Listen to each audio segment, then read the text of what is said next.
The CBS Radio Mystery Theater presents...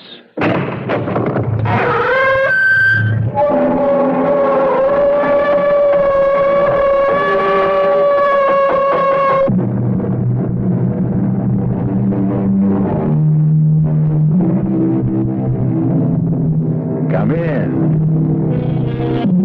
Welcome. I'm E.G. Marshall. Welcome again through the creaking door. The sound which always signifies the beginning of another tale of danger and suspense. Being in the mystery business, our fables often deal with crime and criminals. This time, it's a thief. But a thief with a very definite difference. For Ruth Moody is a young lady who walks into department stores and simply helps herself. Simply because she can't help herself. Yes, you've heard of her peculiar ailment. It's called kleptomania, the neurotic impulse to steal. But kleptomania isn't the only trouble in store for Ruth. I got a proposition for you, Mrs. Moody. How would you like to make $1,000? $1,000? How? Well, you do like I said, you'll get $1,000 in the mail. But if you don't, well, your husband may not be able to make a living anymore. You get what I mean? No. I don't know what you're talking about. I'm talking about stealing stuff, Mrs. Moody. About that bad habit of yours. Now, we got a use for that habit. And you'd better listen to what we have in mind.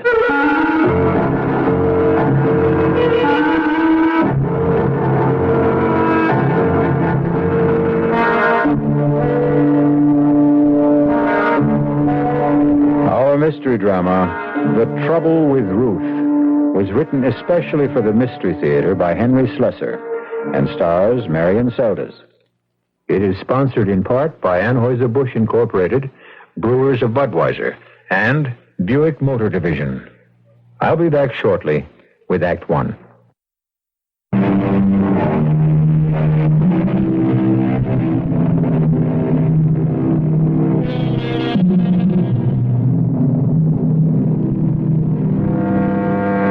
We're in Barnett's department store in the downtown shopping district. And if it looks and sounds like a battlefield this morning, it's no different from any other Saturday.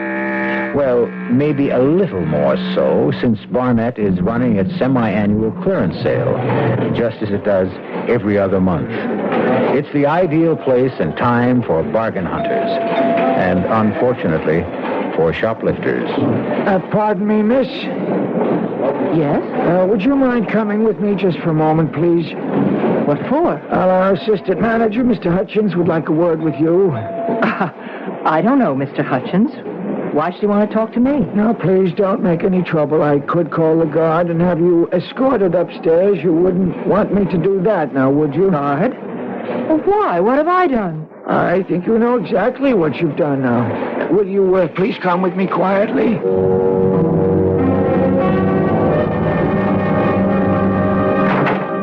Right in here, please. It's a mistake. I did take the scarf, but I was going to pay for it. Here's the lady, Mr. Hutchins. All right, Bill, thanks. You want me to stick around? No, it's all right. Okay, then I'll get back on the floor. It's murder down there. More larceny than murder, I'd say. Right. Please, sit down. Mr. Hutchins, I know it looks like I took the scarf deliberately, but really I didn't. You were going to pay for it at another counter. That the idea? No, I wanted to match the color with the purses, and that's why I put the scarf in my bag. I wanted to go over to the handbag section. Would you mind telling me your name? I'm not a shoplifter, so help me. I'm not. My name is Ruth Martin. Is it Mrs. Martin? Look at me. Can't you tell I'm not a thief?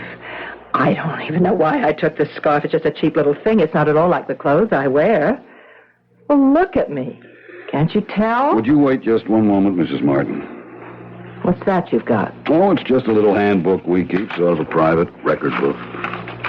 You see, most of the retailers in this city cooperate in these matters, supplying each other with the names of known kleptomaniacs. I'm sure you've heard that word before. I am not a thief. Well, that's what I'm trying to determine, Mrs. Martin. Since there is a significant difference between shoplifters and kleptos. The difference, of course, being our ability to prosecute, since one steals for gain and one because she can't help it. No, I'm afraid I don't see any Ruth Martin in the book. All right. It's Moody. Pardon?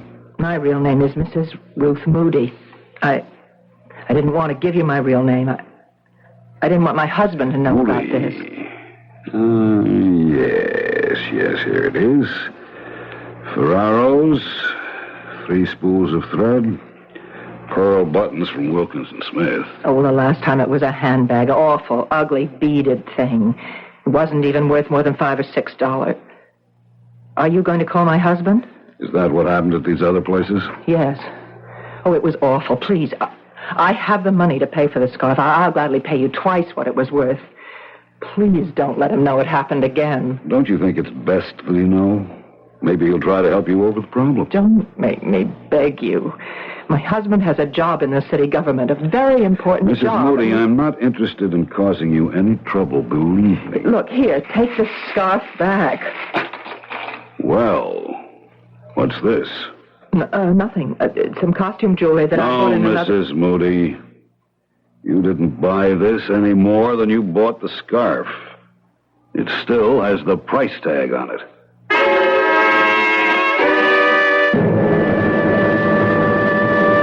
$1.95. That's what makes it so unbelievable, Ruth. $1.95 rhinestone pin. Don't know why I took it, Ralph. Any more than I know what drove me to pick up that awful scarf and just drop it in my bag. Just like those other times. Yes, but you swore to me that those other times would never be repeated. Well, I thought it was over. I really did. I don't understand what goes on in your mind when you do these crazy things. I don't know. It's just an impulse. It seems so terribly easy that things are just sitting out in the open the way they are, and I never even stop to think if I like it. Just if I can get away with it. But you never do. You get caught. Maybe that's part of the sickness, too, huh? Oh, stop saying I'm sick. I'm not. Well, what would you call it? Now, look, honey, you've got to see a doctor. I've told you that a dozen times. I will not go to a doctor. I can't stand the idea of it, Ralph. Just talk to one. Give him a chance. Maybe it's something simple. Maybe you're just trying to get punished because of guilt feelings that you can't resolve. Oh, you're wrong about wanting to get caught. I don't. I swear I don't. I've gotten away with a dozen things. What? What was that? Nothing. I don't want to talk about it anymore. And it isn't just 3-4 times that this has been going on. You're probably out there shoplifting every single day. That's not true. I almost never go into the stores for exactly that reason. All right, Ruth. That settles it. You are going to talk to a doctor. Then, you do remember the first time you stole, Mrs. Moody? Yes. I remember very well, but it was something I really wanted then, Dr. Berger. That was the big difference. How old were you? I was about 8 or 9. I was in school. There was a girl named Fanny Ritter. Her family was very wealthy. She was always the best-dressed girl in the class. Ah, yes. She had this pencil box. It was absolutely beautiful, with a blue binding and all sorts of secret compartments. I wanted that pencil box so much. And one day I walked into an empty classroom, and there it was, lying on the seat. Yes, and were you caught? No, I was never caught. Mm-hmm. But that was the biggest thrill of all, not being caught. But then I also realized I couldn't use the pencil box, at least not at school. Yes, I see. All kids steal sometimes. There's nothing abnormal about it. But you're not a child now, are you? And yet, you still crave this secret feeling, this secret gratification. No, you're wrong. I don't get any pleasure out of taking things. I feel terrible afterwards, every single time. Ah, but that may be exactly the gratification you require. I don't want to hear any more. You sound just like my husband. Believe me, Mrs. Moody, Neither your husband nor I want to find fault with you. We both want to help you. Well, it's his job my husband is worried about, not me. Why do you say that? Because he works for the city government in the controller's office, and he's afraid if they ever found out about me that he... Why am I talking about Ralph that way? I know he loves me. I know he wants to help me. Yes. So why don't you let him try? Let both of us try. No. I don't need a doctor. All I need is to stay out of department stores.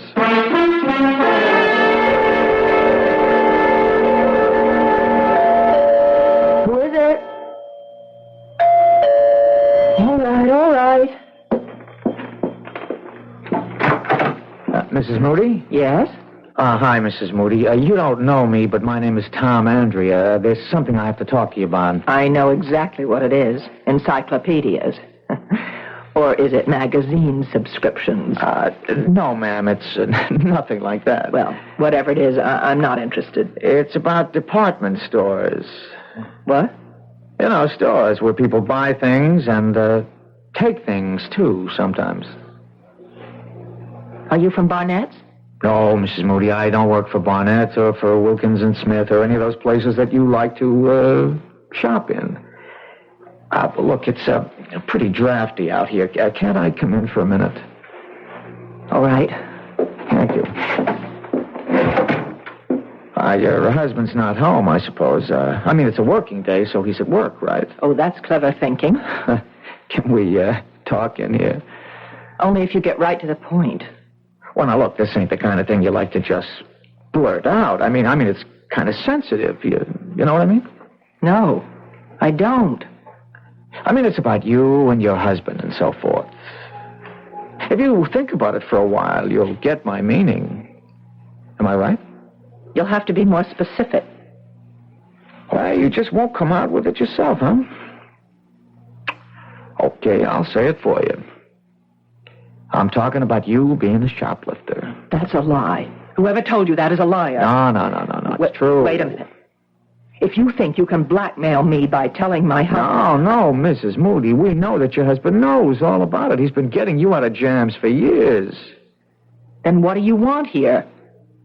Well, believe it or not, I want to give you money. I don't want to take any from you.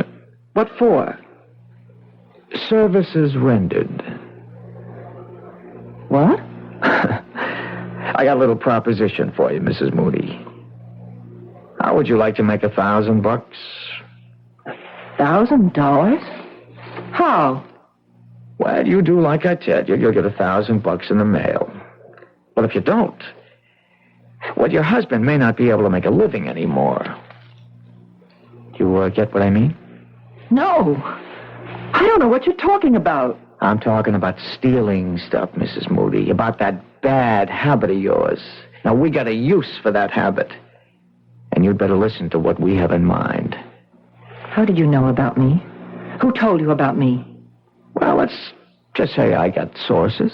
I swear to you, I'm not a thief. Yeah, sure, I know that. We know it. We? Well, me and my friend. We know you're just a sick lady, that you can't help what you do. It's just like you had pneumonia or hay fever. It's not your fault. Am I right? That's right. Yeah, well, it's fine, only your husband still don't want the people around City Hall to know he's got a klepto for a wife, does he? Then this is blackmail. A man in his line of work, he can't afford to have people know his wife steals. Now, some people would understand how it's only a sickness. But others, well, you know how people are. Tell me how much money you want. I don't want a dime from you, Mrs. Moody. Honest, all I want is your cooperation. You see, my friend and me, we have a little plan. A really, really sweet little idea. Everybody makes money and nobody takes any chances. Oh, what could be sweeter than that? A plan to do what, for heaven's sake? Well, my friend will give you all the details. All you got to do now is put on your coat and come with me. My friend will give you the whole deal. I'm not coming with you. We're not desperate for your help. Don't get this wrong. But we thought we'd give you a break. Well, that's too bad. If you just tell me what you have in mind. Why, shoplifting, Mrs. Moody. A little nice and easy shoplifting. Only this time not for no $5 piece of junk. This time for something worth more like $50,000.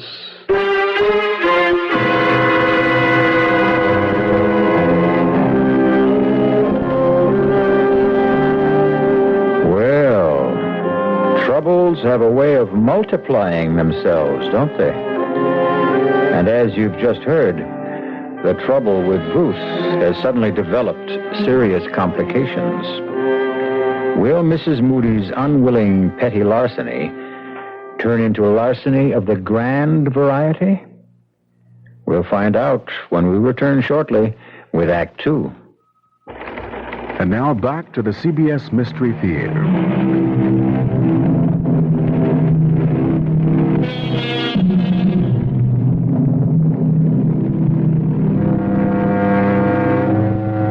Mrs. Ruth Moody, faced with the prospect of harming her husband's career, has accepted the invitation of the man who calls himself Tom Andrea, although her instincts tell her that Tom Andrea isn't his name at all. As they drive towards their unknown destination, she steals sidelong glances at him, noting the copper sheen of his skin, the look of a man who has spent far too many hours under a sun lamp. But he also has the look of a man who won't take no for an answer. Can't you tell me where we're going? Now, relax, Mrs. Moody. It won't be long now. Who is this friend of yours, anyway? You'll meet him. He works for a department store, doesn't he? I know they keep records of people like, well, of kleptomania victims. That's the only way you could have found out about me. I just leaned back and enjoyed the ride, huh? Aren't you afraid I might recognize him if he's one of the people that I've met? Here we are, Mrs. Moody. Told you it wasn't very far. The Hotel Hamilton. Looks like a fire trap. Well, it's not very fancy, but it's private. We can all have a nice, quiet talk. Just the three of us.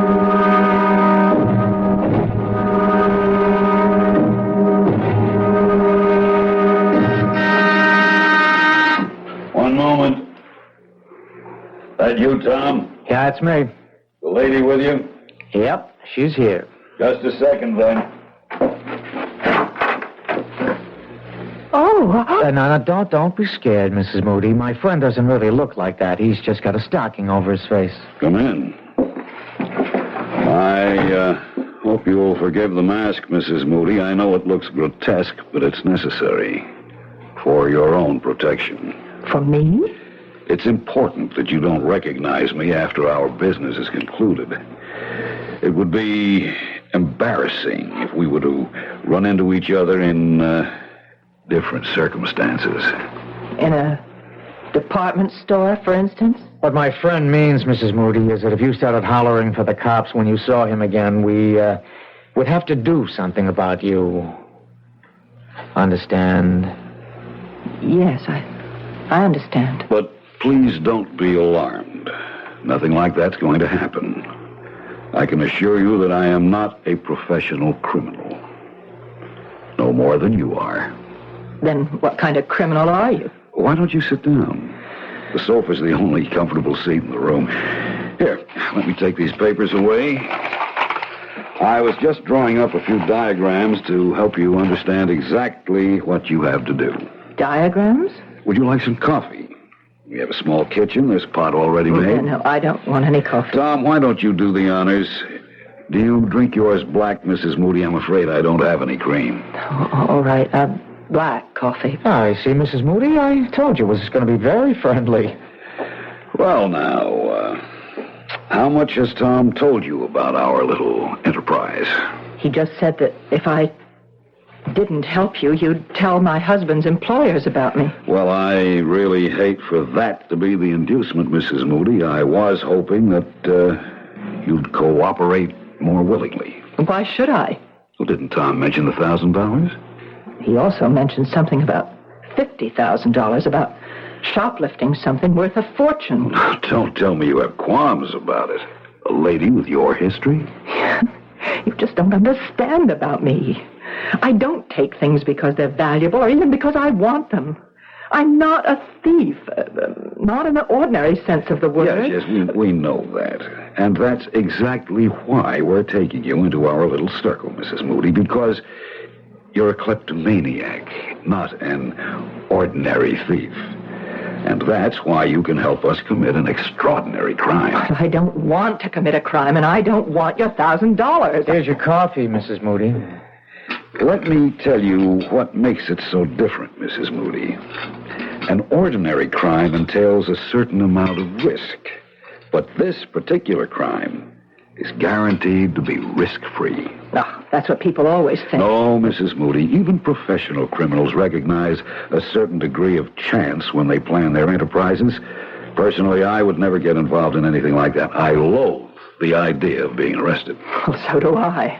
And I know exactly what it feels like. Ah, but you've never been arrested, have you? You've been detained, questioned, reprimanded, warned, but you've never been arrested once. Isn't that true? Well, why should I be? I told you, I'm not a criminal. No, you're not legally liable for your little thefts, Mrs. Moody. You steal because you have to steal, and if you're caught, you merely give back what you've stolen, and that's that. No arrest, no prosecution, no risk. You beginning to see the point, Mrs. Moody? You want me to steal something for you. That's right, Mrs. Moody, and something a great deal more valuable than, shall we say, a spool of thread. Oh, dear Lord. Let me explain our plan in detail. At 12:15 tomorrow afternoon. Tomorrow? At 12:15. You will enter a shop called Travell's on 47th Street, just off 5th Avenue. You may not know the place. It's a rather expensive jeweler's. You will approach a certain counter. The diagram will make it clear which one Wait a minute. You're talking as if I've already agreed to do this thing. Please look at the diagram, Mrs. Moody. You will approach this counter and engage the attention of the salesman. You will ask to see a certain tray, the one I've marked with the arrow. A moment or two after you begin to examine that tray, there will be a disturbance in the store. Right, a disturbance. The disturbance will take place on the other side of the counter. It is almost inevitable that your salesman will have his attention drawn away from you when it occurs. In all likelihood, he'll leave you and go to see what has happened. That's when you will act. You will pick up the diamond pin on the upper right-hand corner of the tray and drop it into your purse. And then you'll simply walk out the door. You're really mad. As you can see from the drawing, the distance between the counter and the door is a very short one. You can reach it within 3 or 4 seconds. You can be sure that your salesman will be much too occupied to notice that you have left. I won't do any such thing. That's plain and simple robbery. When you reach the outside, you'll see a man with a yellow canister collecting funds for children's welfare. The man will approach you immediately. You will drop the diamond pin into the opening of the canister and walk to the corner. There will be a taxi there in all probability. It's a hack stand. If there isn't a taxi waiting, hail one or walk to the bus stop. Believe me, you will have ample time to make your getaway. There isn't going to be any getaway. I am not going to do anything so insane. As I said before, you'll be perfectly safe. You'll have absolutely nothing to lose. If you're stopped before you reach the exit, simply give yourself up. When Travell's learns of your little idiosyncrasy, no harm will come to you. It'll be just another neurotic incident, nothing more. You're wasting your breath. You'll tell them about your problem. They'll check with other stores and find your case history on file. No, there's no way I'll do such a thing. Hey, what's the matter with you, lady? Didn't you hear the man? You can't get into trouble doing this. But your husband will if you don't. Let me out of here, please. Pick someone else out of those files. All right, Tom. If that's how Mrs. Moody wants it. Then I can go. The door was always open, lady. See? But if you change your mind, Mrs. Moody, just call me here at the Hotel Hamilton. Just ask for room 408. But if I don't hear from you tonight, well, you know what we'll have to do.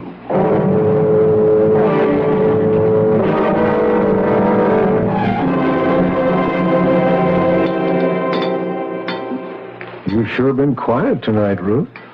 Have I? You didn't go out today, did you?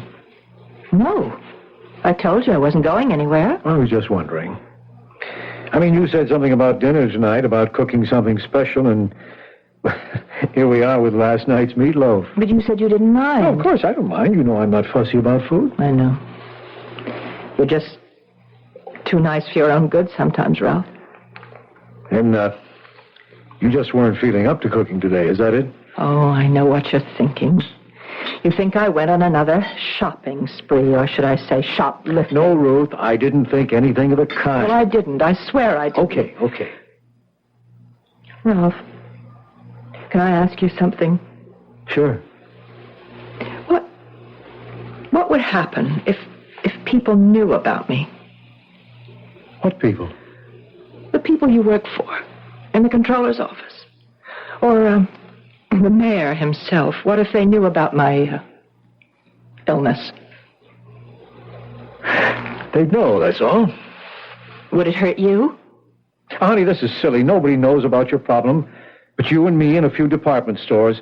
And Dr. Berger, of course, the doctor you won't see anymore. But if they were to find out, would it hurt you? Look, haven't we got enough to worry about without thinking the worst? Then it would be bad for you. Someone in your position where honesty is so important. Ruth, you're not dishonest. You're sick. There's a tremendous difference. That's why I'm so sorry you won't see that doctor. But would everyone understand the difference? I mean, when they learned about my stealing things, would they think twice about you? You want the truth? Yes. Yes, they would. They're only human. No, they're worse than human. They're politicians. They have to be elected to office, and that's exactly the kind of scandal they don't like. Yes. I guess I've always known that was true. Honey, I think I could use some more gravy. Yes. Oh, I have some in the kitchen. I'll be right back.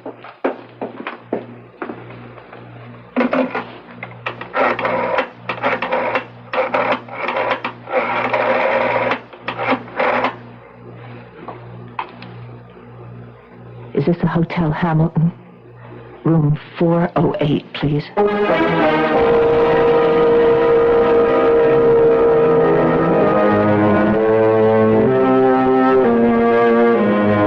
And so Mrs. Ruth Moody has taken the first fatal step. And tomorrow at noon, she'll take several more steps to the doors of Travell's Jewelry. And for the first time in her life, Ruth will steal and know the reason why she's stealing. Will it really make a difference? I'll be back shortly with Act 3. This is WBBM Chicago. Now back to the CBS Mystery Theater.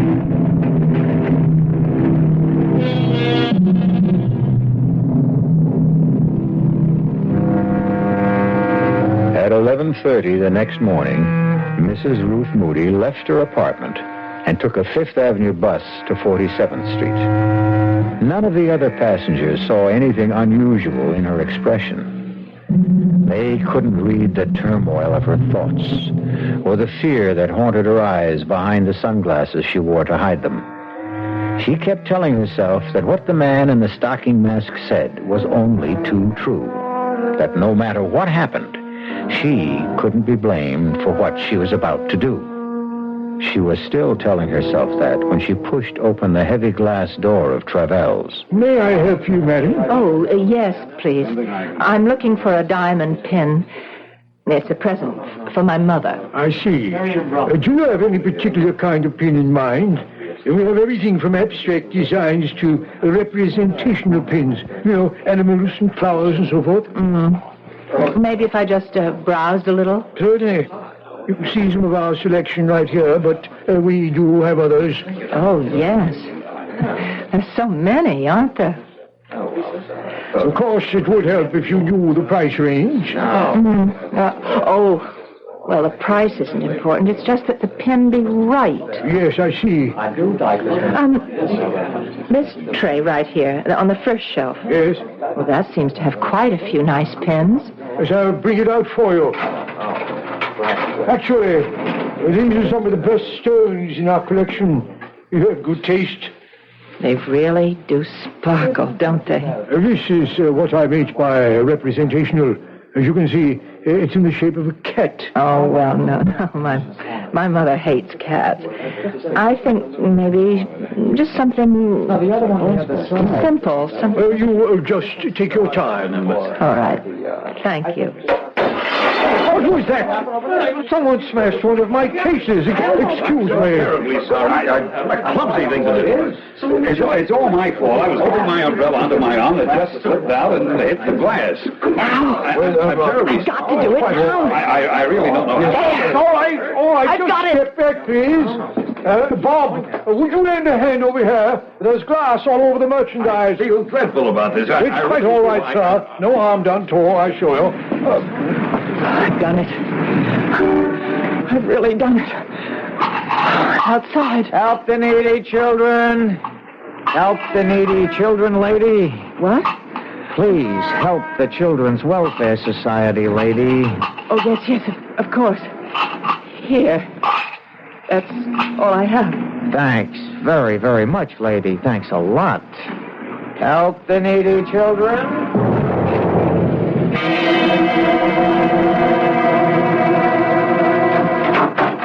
Ralph? Is that you? Yes, I'm home.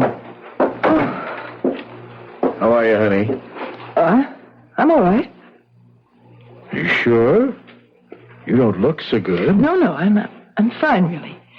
Would you like a drink? Yeah, I wouldn't mind, thanks.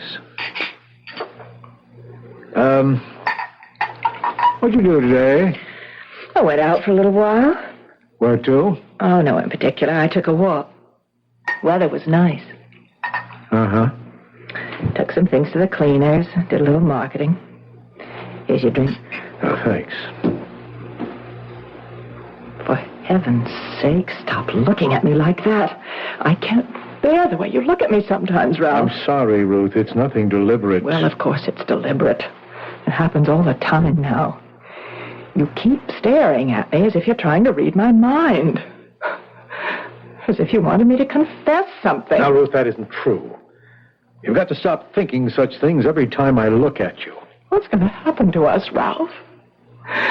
What kind of marriage are we going to have from now on? Ruth, we've been married 6 years now. I think we know how to live with each other. But you can't live with this disease of mine. You can never stop suspecting me of having stolen something again. Isn't that what you're thinking right now? All I'm thinking about is that you don't look well. And how disappointed I am that you won't see Dr. Berger. I called him today, by the way. What for? Well, I just wanted to talk to him, find out if there was anything more I could do to help you. And what did he say? He said there might be.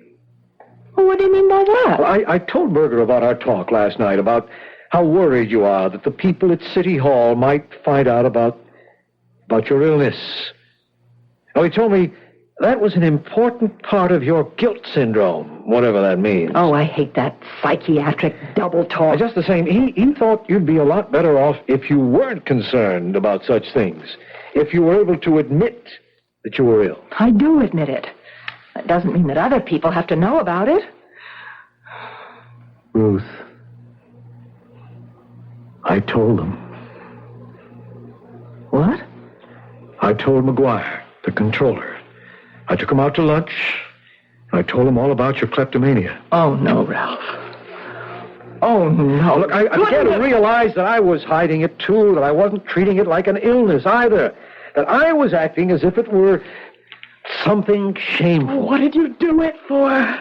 For us, Ruth. But now you'll lose your job. No, I'm not going to lose my job. It's going to be all right. But you said... Now, I know the dumb things I said last night about how this sort of thing can hurt a politician. Well, I was wrong. McGuire is more of a human being than a politician.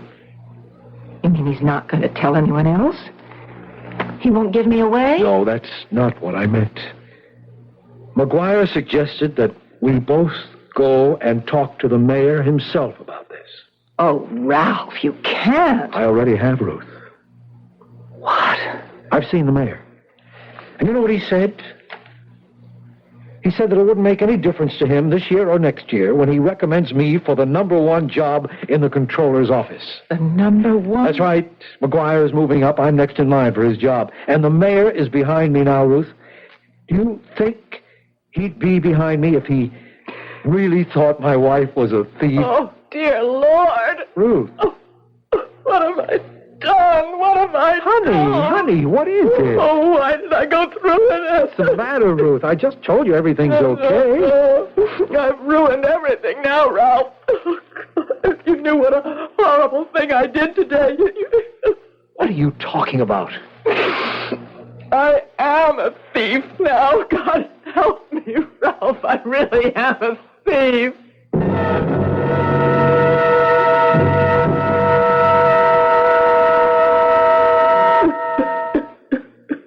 Try and stay calm, Ruth. Did you get a look at the man who broke the glass with his umbrella? Do you think that he was the same man you met yesterday at the Hotel Hamilton? I'm sure he was, but I told you he was wearing a stocking mask over his face.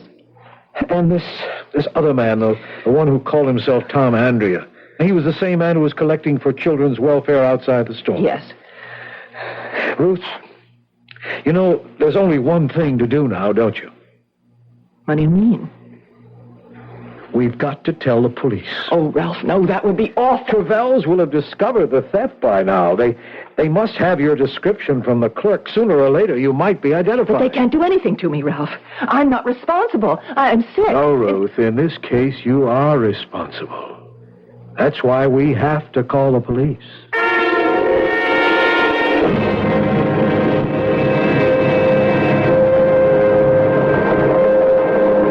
All right, Mrs. Moody.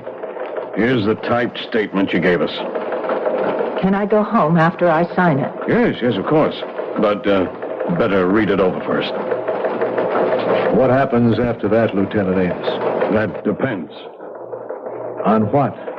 Well, mostly on whether or not your wife has told us everything. But I swear I have. I'm not saying your story is phony, Mrs. Moody.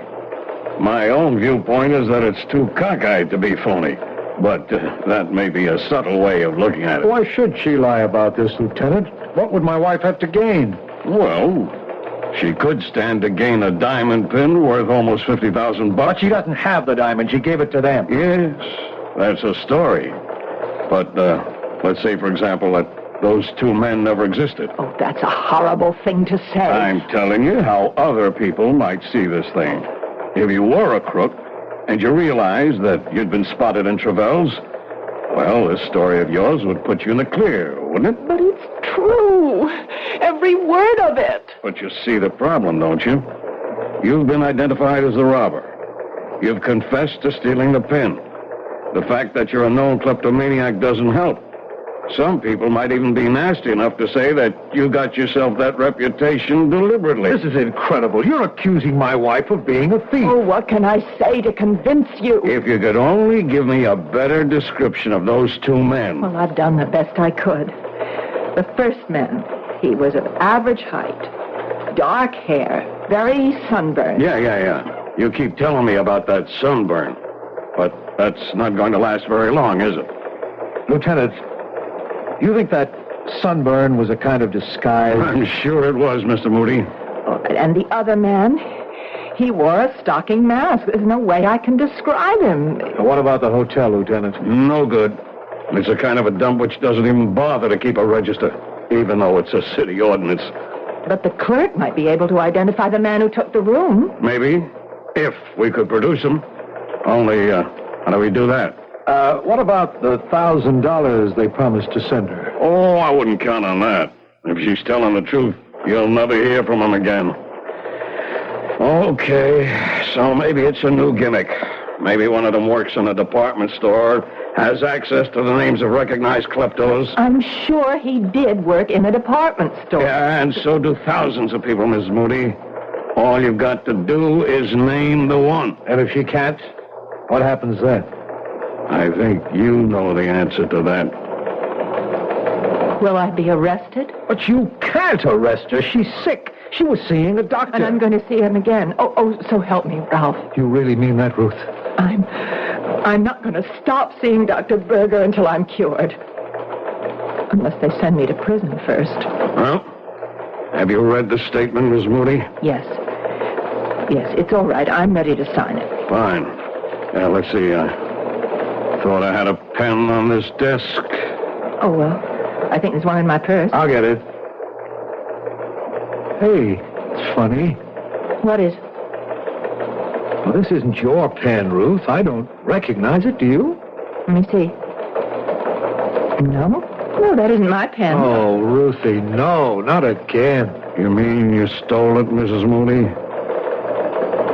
I'm afraid I did. I remember now. When the man was drawing the diagrams of the jewelry store, he left his pen on the coffee table, and I just couldn't stop myself. Wait a minute. You stole his pen, the man in the stocking mask? Yes. Will you arrest me for that, too? Let me see it. Miss Moody, do you realize there's a name on this pen? It's from Barnett's department store, and it's engraved with the name of the owner. What? Barnett's department store, J.M. Hutchins. Hutchins? He's the assistant manager. He is the one. Lieutenant, you found your man. Well, what do you know? This is the first time I've ever seen the proof of that old chestnut. Old chestnut? That it takes a thief to catch a thief.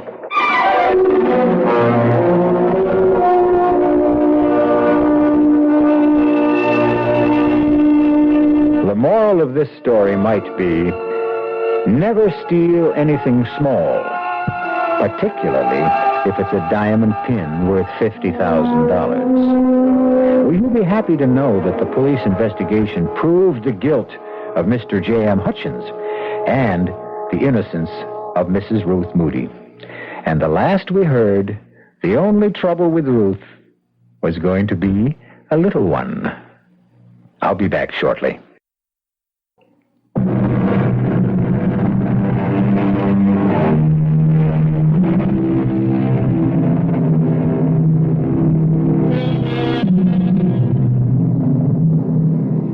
We hope you've enjoyed our story, and we hope your reception has been as good as the reception we've been getting at the Radio Mystery Theater. In case you haven't heard, we're attracting millions of listeners all over the country. Yes, television has its rabbit ears, but we have human ears. Thank you for lending them to us. Our cast included Marion Seldes, George Petrie, Jack Grimes, Jackson Beck, and Gil Mack. The entire production was under the direction of Hyman Brown. Now, a preview of our next tale. Well, I don't know if it was the gin or a strange kind of sickness, but they found him one morning hanging upsides down from his veranda rail, crazy as a loon, carrying on about someone watering his copra. He died in a convulsion. Oh, was it thought to be the island? Oh, no proof. But the next man figures shot his head, blew his head right off. And the first of the line of the Benton Far East Company, old Adams, he just plain up and disappeared as though that damn tropical forest reached out like a octopus and swatted him, line and sinker. No, sir. No, sir, Mr. Witcher, trader or not, promotion with your company or whatever.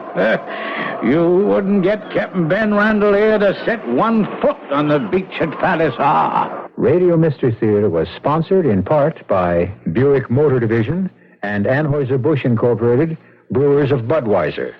This is E.G. Marshall inviting you to return to our Mystery Theater for another adventure in the macabre. Until next time, pleasant dreams.